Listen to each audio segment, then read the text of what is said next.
নমস্কাৰ চাবলৈ আৰম্ভ কৰিছে আছামিজ ট্ৰেণ্ডিং আজি 22 ফেব্ৰুৱাৰী আজি ৰাতিপুৱাৰ কেইবাটাও গুৰুত্বপূৰ্ণ খবৰ আহি পৰিছে আৰু এনে ধৰণৰ খবৰসমূহ নিতৌ চাবলৈ চেনেলটো ছাবস্ক্ৰাইব কৰি ভিডিঅ'টোত এটা লাইক কৰি দিবলৈ ৰাতিপুৱাৰ প্ৰথমটো গুৰুত্বপূৰ্ণ খবৰ সবাৰকৈ আক্ৰমণ কৰা হৈছিল সাংসদ ৰকিবুল হুছেইনক এছপি ঔচিক ৰূপহীখাত যাম বুলি খবৰ নিদিলে এই আক্ৰমণ সংঘটিত নহলহেঁতেন জেলৰ পৰা উলাই অহা ডকাইতে আক্ৰমণ কৰিছিল ৰকিবুল হুছেইনক আক্ৰমণকাৰীক ভালদৰে চিনি পাই সাংসদ ৰকিবুল হুছেইনে আক্ৰমণকাৰী কেইটা চুৰ ডকাইত ভয়ংকৰ অপৰাধী বুলি মন্তব্য ৰকিবুলৰ এছপি ঔচিক ফোন কৰি কোড যাম জনোৱাৰ বাবে অপৰাধীয়ে খবৰ পোৱা বুলি অভিযোগ ৰকিবুলৰ সেই সময়ত আৰক্ষীক কোনে ফোন কৰি আহিছিল পৰীক্ষা কৰিলে সকলো ওলাই পৰিব আৰক্ষীৰ ছত্ৰছায়াত আক্ৰমণ সংঘটিত হোৱা বুলি গুৰুতৰ অভিযোগ অপৰাধী কাছেমৰ নাম বাৰে বাৰে উল্লেখ কৰিলে সাংসদ ৰকিবুল হুছেইনে এজন সহজ সৰল পিয়চক গুৰুকৈ প্ৰসাৰ কৰিছে এই দুৰ্বৃত্তৰ দলে পৰৱৰ্তী সময়ত ভিডিঅ' চাইহে অপৰাধীক চিনি উলিয়ালে সাংসদ ৰকিবুল হুছেইনে সংবাদ মাধ্যমৰ সন্মুখত মন্তব্য ৰকিবুল হুছেইনৰ ক'ত আছে হিমন্ত বিশ্ব শৰ্মাৰ বিজেপি চৰকাৰ ৰকিবুলৰ আক্ৰমণকাৰী গ্ৰেপ্তাৰ নকৰাক লৈ এতিয়া গৰ্জন দেখিবলৈ পোৱা গৈছে জমিয়তৰ গৰ্জন ৰাজ্যৰ পৰিস্থিতিক লৈ শংকিত হৈ পৰিছে জমিয়ত উলেমা ৰাজপথত সকলোৰে সন্মুখত ৰকিবুল হুছেইনক উপৰ্যুপৰি আক্ৰমণ কৰাৰ সাহস ক'ত পালে বুলি প্ৰশ্ন এতিয়াও কিয় দুৰ্বৃত্তক আৰক্ষীয়ে গ্ৰেপ্তাৰ কৰা নাই প্ৰশ্ন জমিয়তৰ ক'ত আছে হিমন্ত বিশ্ব শৰ্মাৰ বিজেপি চৰকাৰ ক'ত আছে ৰাজ্যত আইন শৃংখলা বুলিবলৈ এতিয়া একোৱেই নাই অশান্ত হৈ পৰিছে অসম এয়া সংবিধানৰ ওপৰত আক্ৰমণ গণতন্ত্ৰৰ ওপৰত আক্ৰমণ আখ্যা ৰকিবুল হুছেইনৰ আক্ৰমণক লৈ জাঙুৰ খাই উঠিছে জমিয়ত উলেমা অতি শীঘ্ৰেই দুৰ্বৃত্তক গ্ৰেপ্তাৰ কৰি দিয়ক শাস্তি দাবী জমিয়ত উলেমাৰ ৰাজ্যৰ পৰিস্থিতিক লৈ শংকিত হৈ পৰিছে জমিয়ত আন এটা ব্ৰেকিং নিউজ কঠোৰ ন্যায়ালয় মুছলমানক সন্ত্ৰাসবাদী আখ্যা দিয়া বিজেপি নেতাৰ ৰেহাই নহ'ব কঠোৰ হৈ পৰিছে আদালত হাৰি নাযাব মুছলমানৰ বিৰুদ্ধে কটু মন্তব্য কৰা বিজেপি নেতা মুছলমানক তুচ্ছ তাচ্ছিল্য কৰি কটু মন্তব্য কৰি মহা বিপদত ভাৰতীয় জনতা পাৰ্টিৰ নেতা মুছলমানক সন্ত্ৰাসবাদী আখ্যা দিয়া বিজেপি নেতাৰ বিৰুদ্ধে কঠোৰ এইবাৰ ন্যায়ালয় বিজেপি নেতা PC জৰ্জৰ বিৰুদ্ধে কঠোৰ উচ্চ ন্যায়ালয় বিজেপি নেতাজনে কৈছিল ভাৰতৰ সকলো মুছলমান সন্ত্ৰাসবাদী আৰু সাম্প্ৰদায়িক আৰু PC জৰ্জৰ বিৰুদ্ধে কেইবাটাও ধাৰাত ৰুজু কৰা হৈছে গোচৰ ঘৃণা বিয়পোৱা বিজেপি নেতাজনৰ শেহতীয়া জামিন আবেদন নাকচ কৰিলে কেৰালা উচ্চ ন্যায়ালয়ে হাৰি নাযাব মুছলমানৰ বিৰুদ্ধে কটু মন্তব্য কৰা বিজেপি নেতা আন এটা গুৰুত্বপূৰ্ণ খবৰ নামাজৰ বিৰতি নিদিলেও আমি নামাজ পঢ়িমেই সিদ্ধান্ত মুছলমান বিধায়কসকলৰ শেহতীয়াকৈ অসম বিধানসভাত শুক্ৰবৰীয়া নামাজ বিৰতি উঠাই দিয়াৰ পিছতেই এতিয়া মুছলমান বিধায়কসকলৰ মন্তব্য আমাক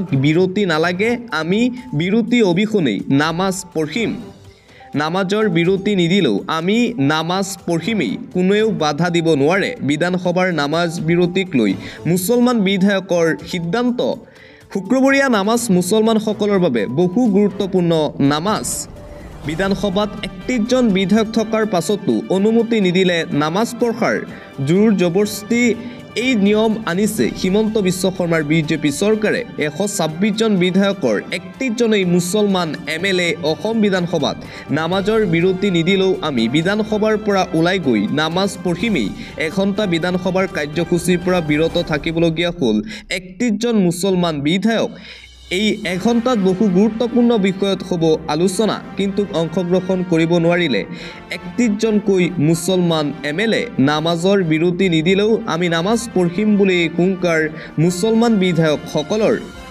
দিবলৈছো বতৰক লৈ এটা গুৰুত্বপূৰ্ণ খবৰ ঠায়ে ঠায়ে নেৰানেপেৰা বৰষুণ 23 ফেব্ৰুৱাৰীলৈ সতৰ্কবাণী জাৰি কৰিছে আঞ্চলিক বতৰ বিজ্ঞান কেন্দ্ৰই অসমৰ বিভিন্ন প্ৰান্তত ইতিমধ্যে আৰম্ভ হৈছে নেৰানেপেৰা বৰষুণ কাইলৈ পৰ্যন্ত সতৰ্কবাণী জাৰি কৰা হৈছে আঞ্চলিক বতৰ বিজ্ঞান কেন্দ্ৰৰ ফালৰ পৰা ৰাজ্যৰ প্ৰান্তে প্ৰান্তে নেৰানেপেৰা বৰষুণ দেখিবলৈ পোৱা গৈছে কেইবাখনো জিলাত নিশাৰে পৰা ভয়াৱহ পৰিস্থিতিৰ সৃষ্টি হৈছে। এলাৰ্ট জাৰি কৰিছে বতৰ বিজ্ঞান কেন্দ্ৰই।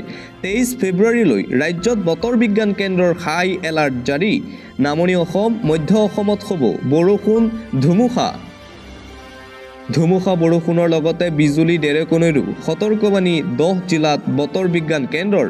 গুৱাহাটী বতৰ বিজ্ঞান কেন্দ্ৰৰ ফালৰ পৰা জাৰি কৰা হৈছে এই সতৰ্কবাণী। বিশেষকৈ 10খন জিলাৰ লোকক সতৰ্ক হৈ থকাৰ আহ্বান জনাইছে বতৰ বিজ্ঞান কেন্দ্ৰই। তিনিচুকীয়া, ডিব্ৰুগড়, চৰাইদেউ, যোৰহাট জিলাত এলাৰ্ট জাৰি কৰা হৈছে। লগতে গোলাঘাট, কাৰ্বি আংলং, পশ্চিম কাৰ্বি আংলং, নগাঁও, ডিমা হাছাও জিলালৈ সতৰ্ক বতৰ বিজ্ঞান কেন্দ্ৰৰ। আন এটা বিগ ব্ৰেকিং নিউজ। এইবাৰ হিমন্ত বিশ্ব শৰ্মাৰ ভাতৃৰ চাকৰিৰ তদন্ত লাগে। শিৱসাগৰৰ বিধায়ক তথা ৰাইজৰ দলৰ সভাপতি অখিল গগৈক APSC কেলেংকাৰীৰ প্ৰসংগৰে অখিল গগৈয়ে চেলেঞ্জ কৰিলে মুখ্যমন্ত্ৰী ডক্টৰ হিমন্ত বিশ্ব শৰ্মাক। মুখ্যমন্ত্ৰী হিমন্ত বিশ্ব শৰ্মাৰ 2 ভাতৃয়ে APSCত কেনেদৰে চাকৰি পাইছিল বুলি প্ৰশ্ন কৰিলে বিধায়ক অখিল গগৈয়ে। মুখ্যমন্ত্ৰীৰ যদি সাহস আছে তেন্তে সেই নিযুক্তিৰো তদন্ত কৰক আৰু সেয়া ৰাজহুৱা কৰক মুখ্যমন্ত্ৰী হিমন্ত বিশ্ব শৰ্মাই। বেলেগ একো নালাগে। মুখ্যমন্ত্ৰীয়ে নিজৰ 2 ভাতৃয়ে কেনেকৈ SCS আৰু APS পাইছিল সেই সন্দৰ্ভত তদন্ত দিয়ক বুলি দাবী বিধায়ক অখিল গগৈৰ। মুখ্যমন্ত্ৰীয়ে নিজৰ 2 ভাতৃৰ বিৰুদ্ধে তদন্তৰ নিৰ্দেশ দিলে সকলো ওলাই আহিব বুলি দাবী কৰিলে বিধায়ক অখিলে। অখিলৰ অভিযোগ অনুসৰি মুখ্যমন্ত্ৰীয়ে এই তদন্তৰ নিৰ্দেশ দিলেহে APSCৰ আচল জুলুঙাৰ মেকুৰীটো ওলাই পৰিব বুলি মন্তব্য। যদি সাহস আছে তেন্তে অসমৰ মুখ্যমন্ত্ৰীগৰাকীয়ে এই কামটো কৰি দেখুৱাওক বুলি প্ৰত্যাহ্বান জনালে বিধায়ক অখিলে। উল্লেখযোগ্য যে বিধায়ক অখিল গগৈৰ পত্নীৰ নিযুক্তি বিতৰ্কক লৈ বিধানসভাত সৰব হৈছিল মুখ্যমন্ত্ৰী হিমন্ত বিশ্ব শৰ্মা। তাৰ পিছতেই বিধায়ক অখিলৰ এই প্ৰত্যাহ্বান। মুখ্যমন্ত্ৰীক পত্নী গীতাশ্ৰী তামুলীৰ নিযুক্তি বিতৰ্কৰ সন্দৰ্ভত উত্তৰ দিবলৈ গৈ এই দাবী জনালে শিৱসাগৰৰ বিধায়ক তথা ৰাইজৰ দলৰ সভাপতি অখিল গগৈয়ে। আন এটা গুৰুত্বপূৰ্ণ খবৰ। ভোটাৰ টাৰ্ণ আউট বিতৰ্ক। ভাৰতৰ নিৰ্বাচনত হস্তক্ষেপ কৰিছিল নেকি আমেৰিকাই? পুনৰ নিৰ্বাচনক লৈ আৰম্ভ হৈছে বিতৰ্ক। বিশ্বৰ সৰ্ববৃহৎ গণতান্ত্ৰিক দেশ ভাৰতৰ নিৰ্বাচনত হস্তক্ষেপ কৰিছিল নেকি আমেৰিকাই? বিশ্ব শক্তিধৰ আমেৰিকাৰ হস্তক্ষেপৰ বাবে ভোটাৰ টাৰ্ণ আউট হৈছিল নেকি ভাৰতৰ নিৰ্বাচনত? প্ৰশ্ন উত্থাপন হৈছে। আমেৰিকাৰ পৰা ভাৰতলৈ অহা ধন নিৰ্বাচনত ব্যৱহাৰ কৰি ভোটাৰক প্ৰভাৱান্বিত কৰিছিল কংগ্ৰেছে। পুনৰ নতুন বিতৰ্ক।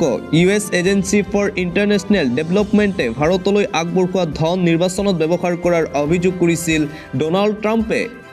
মাৰ্কিন ৰাষ্ট্ৰপতিগৰাকীৰ অভিযোগৰ জেৰ টানিয়েই কংগ্ৰেছৰ বিৰুদ্ধে আক্ৰমণাত্মক ৰূপত এতিয়া ভাৰতীয় জনতা পাৰ্টি। গুৰুতৰ অভিযোগ উত্থাপন কৰা হৈছে কংগ্ৰেছৰ বিৰুদ্ধে। USAIDৰ পুঁজি বিতৰ্কৰ আঁত ধৰি ৰাহুল গান্ধীক ভাৰত বিৰোধী আখ্যা দিছে ভাৰতীয় জনতা পাৰ্টিয়ে। আমেৰিকাৰ প্ৰাক্তন ৰাষ্ট্ৰপতি জো বাইডেন চৰকাৰে USAIDৰ যোগে ভাৰতলৈ প্ৰেৰণ কৰিছিল 182 কোটি টকা আৰু সেই টকা নিৰ্বাচনত ব্যৱহাৰ কৰাৰ অভিযোগ। অষ্টাদশ লোকসভা নিৰ্বাচনৰ সময়ত সেই ধনৰাশিৰ যোগে ভাৰতৰ ৰাজনীতিত হস্তক্ষেপ কৰিছিল আমেৰিকাই।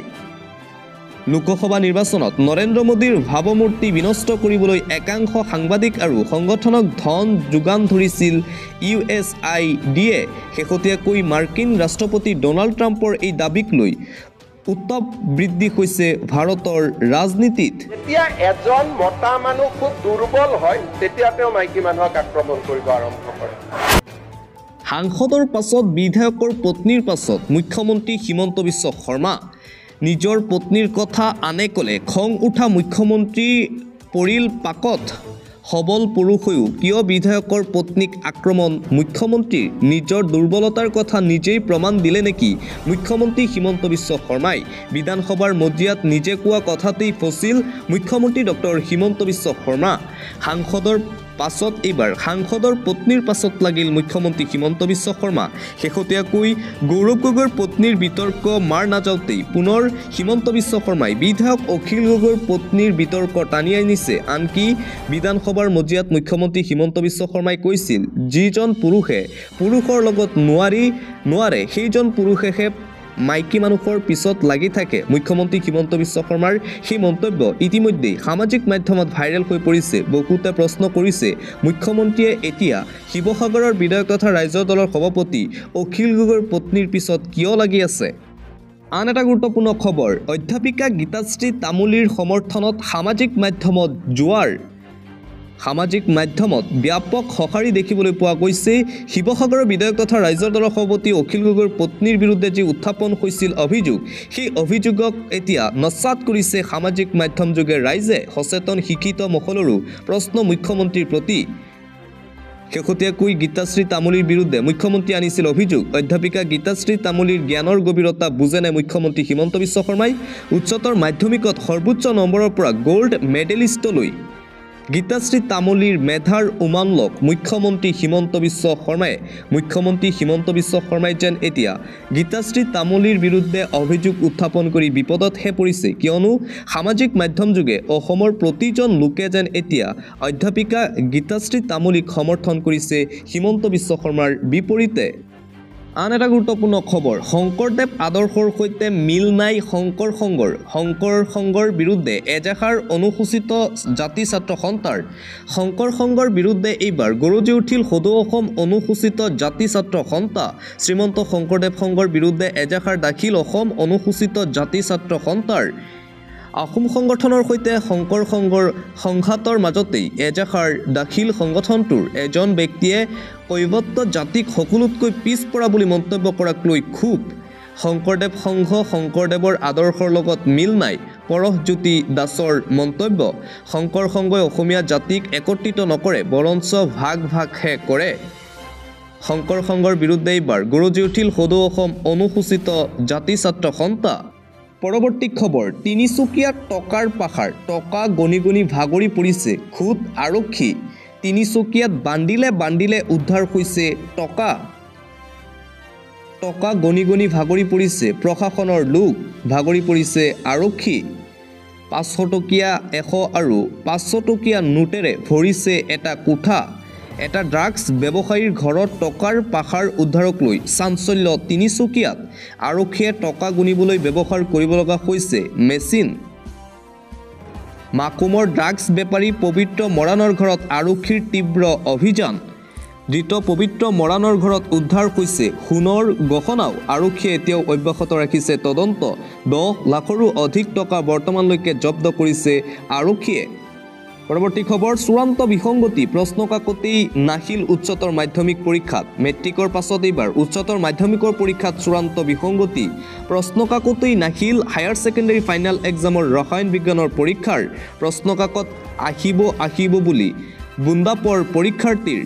ঢকুৱাখানা উচ্চতৰ মাধ্যমিক পৰীক্ষা কেন্দ্ৰত এই চাঞ্চল্যকৰ কাণ্ড সংঘটিত হৈছিল যোৱাকালি। অনুষ্ঠিত হ'ব লগা সময়তকৈ প্ৰায় আধা ঘণ্টা পলমকৈহে আৰম্ভ হৈছিল পৰীক্ষা। মেট্ৰিকৰ পাছত এইবাৰ উচ্চতৰ মাধ্যমিক পৰীক্ষাত চূড়ান্ত বিসংগতি সংঘটিত হৈছে। দিবলৈ চোৱা আন্তঃৰাষ্ট্ৰীয় পৰ্যায়ৰ এটা গুৰুত্বপূৰ্ণ খবৰ, শক্তি দেখুৱাইছে ইছলামিক ৰাষ্ট্ৰ ইৰাণে। ইজৰাইলত ধাৰাবাহিক আক্ৰমণ কৰিছে ইৰাণে। ইৰাণৰ ফালৰ পৰা ভয়ংকৰ আক্ৰমণ, ৱাৰ ব্ৰেকিং। আকৌ অশান্ত মধ্যপ্ৰাচ্য, ইজৰাইলত লাগিছে হাহাকাৰ। শক্তি দেখুৱাইছে ইছলামিক ৰাষ্ট্ৰ ইৰাণে। ইটোৰ পিছত সিটো ভয়ংকৰ আক্ৰমণ। গাজাত ইজৰাইলে কৰা অমানৱীয় কাণ্ডৰ প্ৰতিশোধ ল'বলৈ সাজু হৈছে ইৰাণ। মধ্য ইজৰাইলৰ কেইবাটাও অঞ্চলত বাছ আক্ৰমণ ইৰাণৰ। ইজৰাইলে পেলেষ্টাইনত কৰা আক্ৰমণৰ প্ৰতিটো প্ৰতিশোধ ল'ব এতিয়া ইৰাণ ৰাষ্ট্ৰই। ইতিমধ্যেই ছৌদি আৰৱত একত্ৰিত হৈছে বিশ্বৰ কেইবাখনো ইছলামিক কাউণ্ট্ৰি। ইজৰাইলে গাজাক আমেৰিকাৰ ওচৰত গতাই দিয়াৰ সিদ্ধান্তৰ বিৰুদ্ধে একত্ৰিত মুছলমান ৰাষ্ট্ৰ। আমেৰিকাৰ বিৰুদ্ধেও বৈঠকত লোৱা হৈছে কেইবাটাও গুৰুত্বপূৰ্ণ সিদ্ধান্ত। আকৌ অশান্ত হৈ পৰিছে মধ্যপ্ৰাচ্য, ইজৰাইলৰ ওপৰত ধাৰাবাহিক আক্ৰমণ ইৰাণৰ।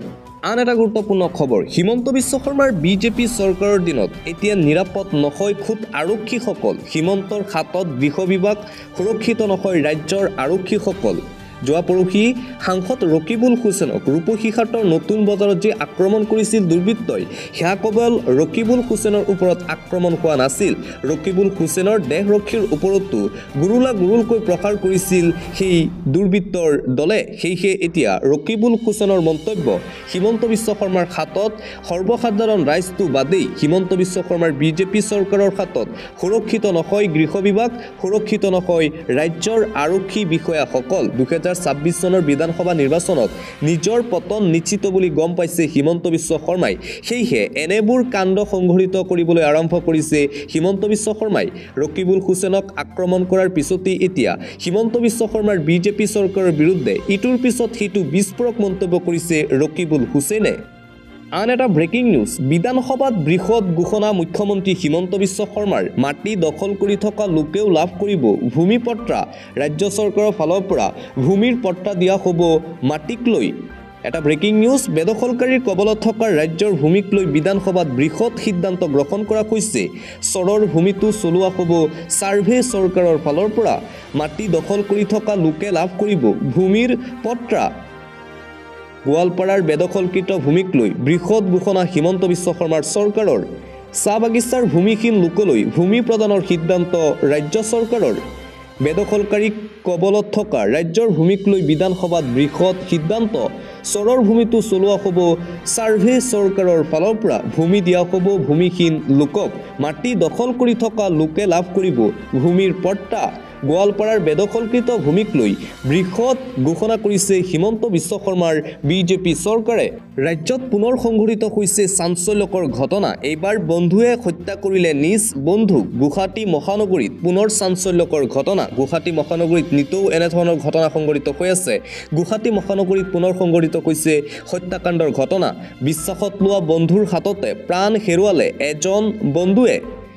কাম দিয়াৰ চলেৰে গুৱাহাটীলৈ মাতি আনি যুৱকজনক হত্যা কৰা হৈছে। গুৱাহাটী মহানগৰীত এই ঘটনা। দুই বন্ধুৱে মিলি হত্যা কৰিলে মৰিগাঁৱৰ সঞ্জীৱ নাথ নামৰ এজন যুৱকক।